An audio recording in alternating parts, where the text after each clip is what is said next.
গঙ্গা আরতি হলো একটি ধর্মীয় অনুষ্ঠান যার মধ্যে পবিত্র গঙ্গা নদীর উপাসনা করা হয়।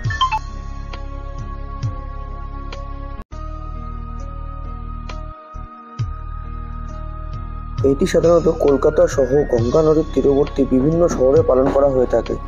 তবে এটি মনে রাখা গুরুত্বপূর্ণ যে কলকাতা শহর হুগলি নদীর তীরে অবস্থিত, যা গঙ্গা নদীরই একটি অংশ।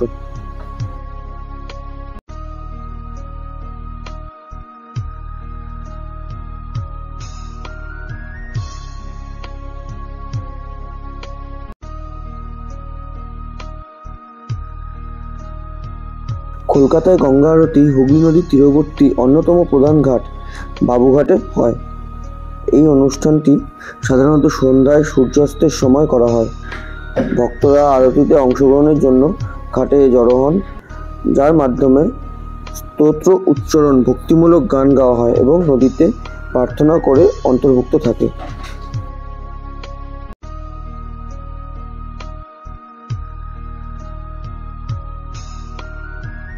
কলকাতার প্রাণকেন্দ্রে অবস্থিত বাবুঘাট একটি ঐতিহাসিক স্থান, যা গঙ্গা আরতির জন্য একটি মনোরম পটভূমি প্রদান করে। ঊনবিংশ শতাব্দীতে নির্মিত এই ঘাটটির নামকরণ করা হয়েছে বাবু রাজচন্দ্র দাসের নামে এবং তার স্থাপত্য সৌন্দর্য এবং ঐতিহাসিক তাৎপর্যের জন্য পরিচিত এটি।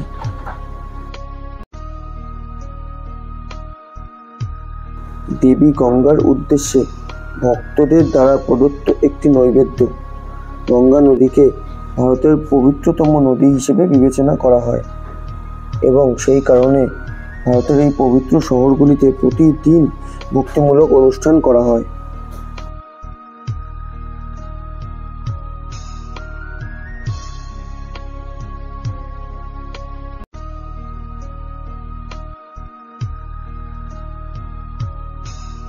প্রতিদিন সন্ধ্যা 6টা থেকে 7টা পর্যন্ত প্রচুর মানুষ গঙ্গা আরতি দেখতে আসেন।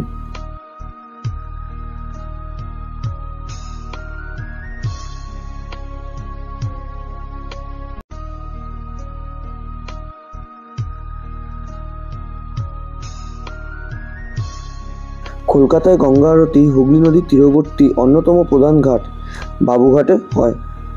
এই অনুষ্ঠানটি সাধারণত সন্ধ্যায় সূর্যাস্তের সময় করা হয়। ভক্তরা আরতিতে অংশগ্রহণের জন্য ঘাটে জড়ো হন, যার মাধ্যমে স্তোত্র উচ্চারণ, ভক্তিমূলক গান গাওয়া হয় এবং নদীতে প্রার্থনা করে অন্তর্ভুক্ত থাকে।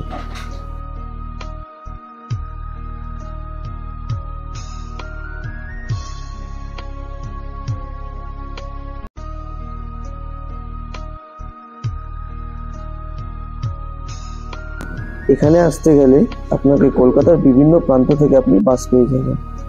আপনি যদি মেট্রো করে আসতে চাইছেন তাহলে স্প্ল্যানেড মেট্রো স্টেশনে নামতে হবে। নেমে বাবুঘাট যাওয়ার যে কোনো বাস আপনি পেয়ে যাবেন। এছাড়াও আপনি ট্রেনে আসলে হাওড়া থেকে বাস পাবেন। লোকাল ট্রেনে আসলেও Kolkata circular railway station, Eden garden railway স্টেশনটি বাবুঘাটের ঠিক সংলগ্ন অবস্থিত। এই ট্রেনে যাতায়াতকারীরা ট্রেন থেকে এছাড়াও আপনি যদি লোকাল ট্রেনে আসতে চাইছেন, Kolkata circular road railway Eden garden railway স্টেশনটি এই বাবুঘাটের কাছাকাছি পড়ে।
আমার এই ভিডিওটা যদি আপনাদের ভালো লেগে থাকে সাবস্ক্রাইব, লাইক, কমেন্ট এবং শেয়ার করে আমাকে এগিয়ে যেতে সাহায্য করবেন।